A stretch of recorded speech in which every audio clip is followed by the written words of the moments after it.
Assalamualaikum warahmatullahi wabarakatuh.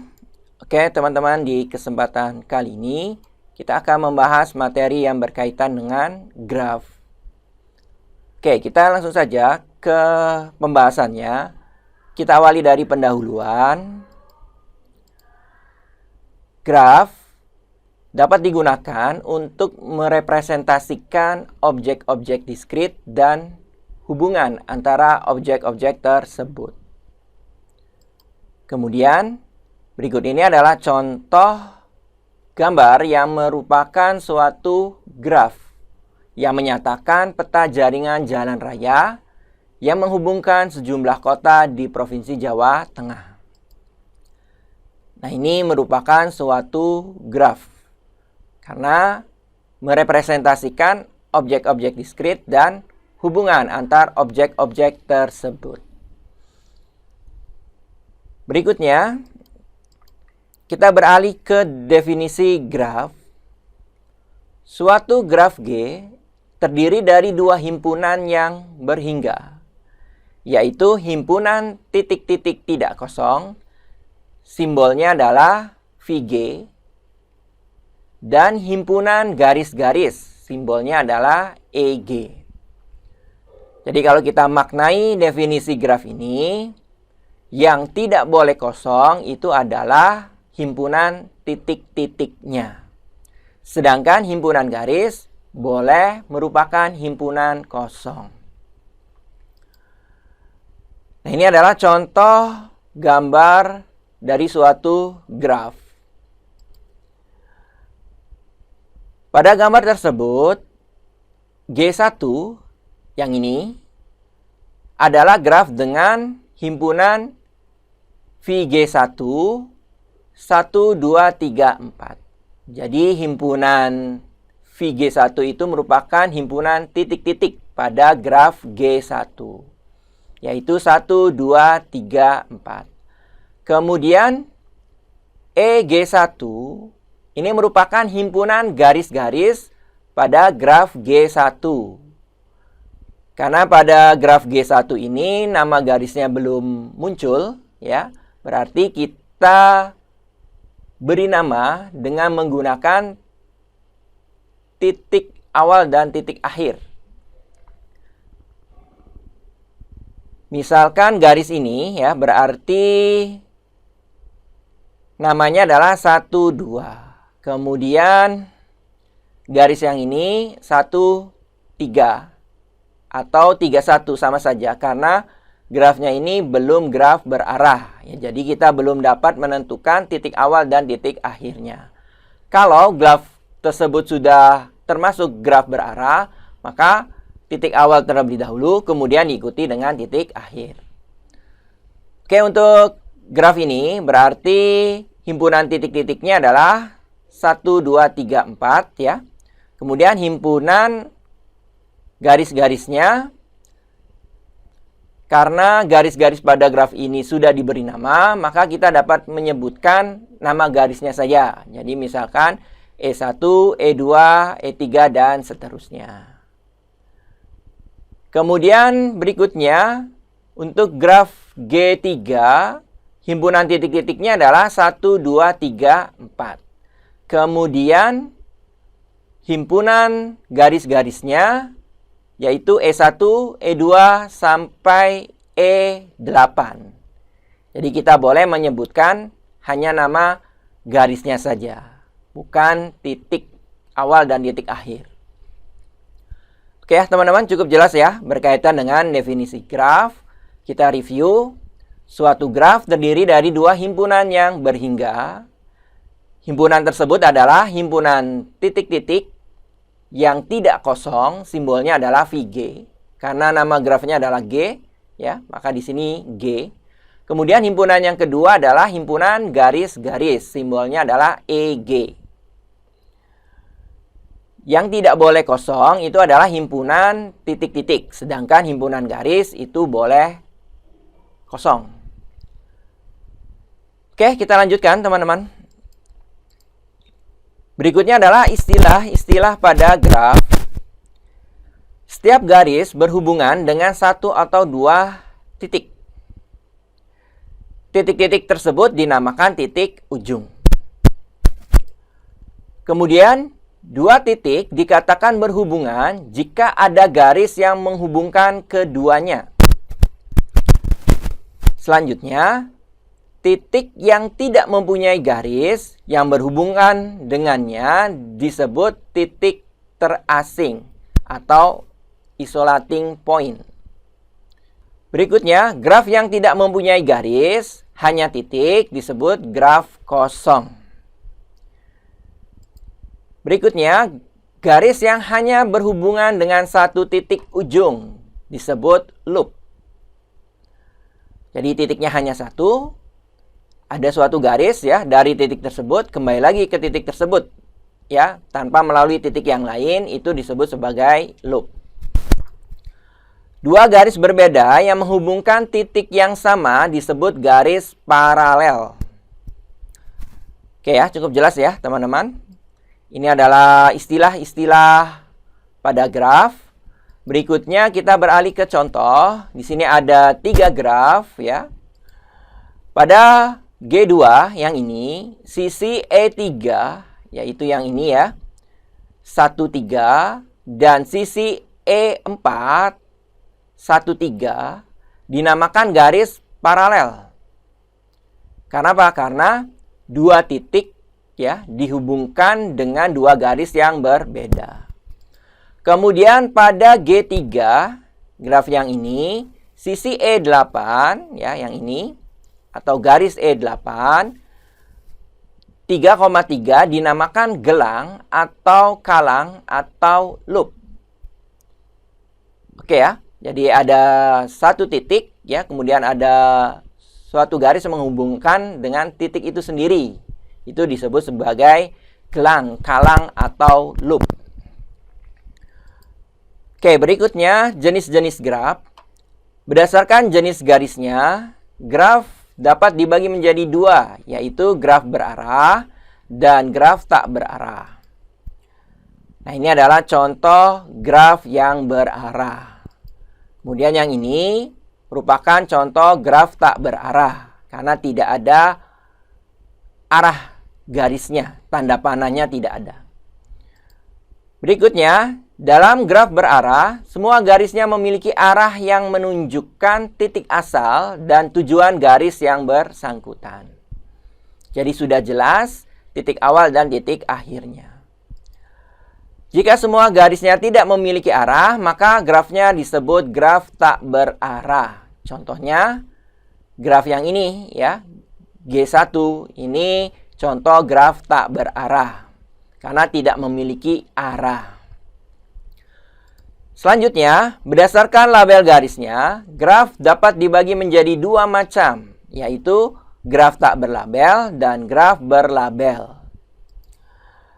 Dalam graf tak berlabel, garis yang menghubungkan kedua titik, baik dalam graf berarah maupun tak berarah, tidak menyatakan bobot atau kualitas hubungan tersebut. Garis hanyalah sekedar menunjukkan bahwa kedua titik berhubungan. Nah, ini contoh-contoh ya, yang seperti ini merupakan contoh graf tak berlabel. Karena garisnya itu hanya menunjukkan bahwa kedua titik tersebut berhubungan. Sebaliknya, dalam graf berlabel, setiap garis diasosiasikan dengan suatu bilangan real yang menunjukkan bobot hubungan antara kedua titik. Dalam dunia nyata, bobot garis menyatakan jarak, waktu, biaya, dan lain-lain. Jadi untuk graf berlabel, garisnya itu sudah dikaitkan dengan suatu bilangan real yang menunjukkan bobot hubungan garis tersebut. Bisa jarak, ya, misalkan jarak dua titik tersebut ya 5 meter. Nah, 5 meter ini suatu bilangan real yang menunjukkan hubungan antara kedua titik. Nah, kalau semua garisnya seperti itu, maka disebut dengan graf berlabel. Oke, kita beralih ke pembahasan berikutnya, jenis-jenis graf. Yang pertama adalah graf sederhana, adalah graf yang tidak mempunyai loop ataupun garis paralel. Dari graf-graf ini, yang termasuk ke dalam graf sederhana adalah graf yang pertama, yang ini. Karena graf ini tidak memiliki loop maupun paralel. Oke ya, G1 adalah contoh graf sederhana. Berikutnya adalah graf lengkap dengan N titik, simbolnya adalah KN, adalah graf sederhana dengan N titik, di mana setiap dua titik berbeda dihubungkan dengan suatu garis. Jadi untuk graf lengkap itu harus graf sederhana dulu, yang memiliki ciri setiap dua titik berbeda dihubungkan dengan suatu garis. Nah, dari contoh ini tidak ada yang termasuk graf lengkap, ya. Oke, kalau graf 1 ingin kita ubah menjadi graf lengkap, ya teman-teman tambahkan garis dari titik 1 ke titik 4. Karena berdasarkan cirinya, setiap dua titik berbeda dihubungkan dengan suatu garis. Nah, di sini 1 dan 4, ini kan titik yang berbeda, belum dihubungkan, maka ini yang menggagalkan graf ini menjadi graf lengkap. Seandainya ada garis dari 1 ke 4, maka graf ini disebut graf lengkap. Ya. Oke, jadi teman-teman harus paham di sini cirinya setiap dua titik berbeda dihubungkan dengan suatu garis. Berikutnya, banyaknya garis dalam suatu graf lengkap dengan N titik dapat dirumuskan N dikali N-1 dibagi 2. Nah, ini adalah untuk menentukan banyaknya garis dalam suatu graf lengkap. Berikutnya, graf tak sederhana adalah graf yang mengandung atau terdapat garis paralel. Nah, itu adalah graf tak sederhana. Dari gambar graf ini yang termasuk graf tak sederhana adalah G2 yang ini dan G3. Karena pada graf tersebut terdapat garis paralel. Artinya ada dua titik yang dihubungkan dengan dua garis yang berbeda. Oke, betul. G1 dan G2 adalah contoh graf tak sederhana. Berikutnya, di sini ada suatu permasalahan, ya. Ada 7 kota A, B, C, D, E, F, G yang beberapa diantaranya dapat dihubungkan secara langsung dengan jalan darat. Hubungan-hubungan langsung yang dapat dilakukan adalah sebagai berikut. A dengan B dan D, B dengan D, C dengan B, E dengan F. Kita diminta untuk membuat graf yang menunjukkan keadaan transportasi di 7 kota tersebut. Berarti ada 7 titik. Titik A, B, C, D, E, F, G.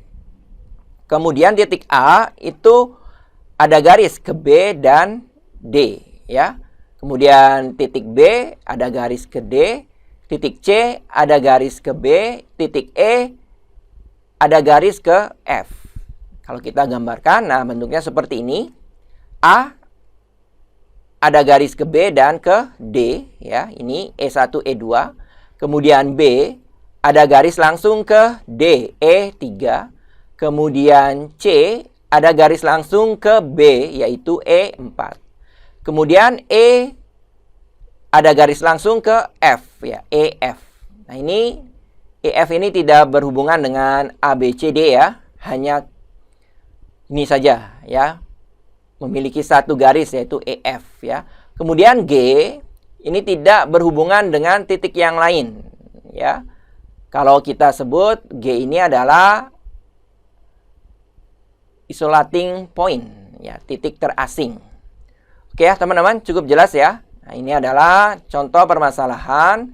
Kemudian kita mengubah permasalahan itu atau kita representasikan dengan graf.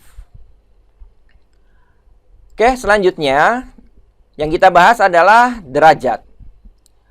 Misalkan V adalah titik dalam suatu graf G. Derajat titik V disimbolkan dV adalah jumlah garis yang berhubungan dengan titik V dan garis suatu loop dihitung 2 kali. derajat total G adalah jumlah derajat semua titik dalam G.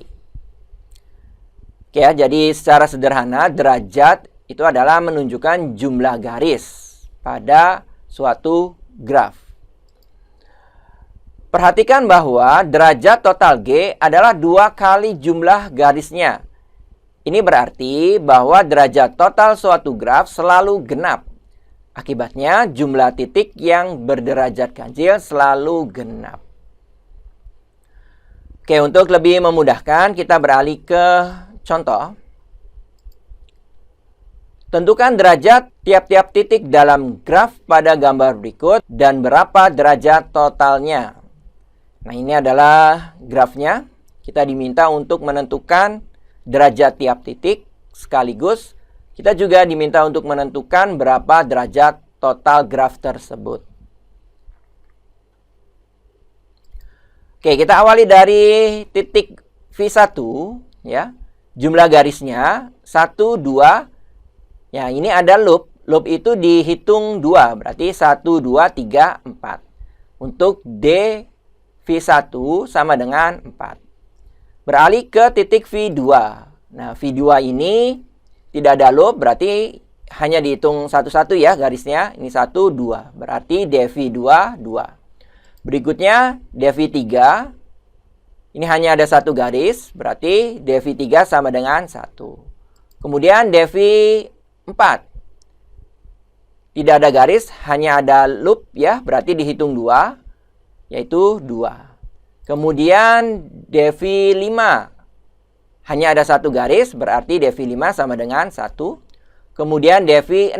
Nah, ini titik terasing, tidak memiliki garis ya. Maka derajatnya adalah 0. Ini derajat tiap titik pada graf ini. Berikutnya kita akan menjawab berapa derajat totalnya. Sederhana sekali, tinggal teman-teman jumlahkan ya. Seluruh derajat di setiap titiknya. Berarti 4 tambah 2 tambah 1 tambah 2 tambah 1 tambah 0. Maka derajat totalnya adalah 10. Oke ya teman-teman, cukup jelas ya. Inilah materi yang berkaitan dengan graf. Mudah-mudahan apa yang saya sampaikan ini dapat diikuti serta bermanfaat. Terima kasih atas perhatiannya. Saya akhiri. Wassalamualaikum warahmatullahi wabarakatuh.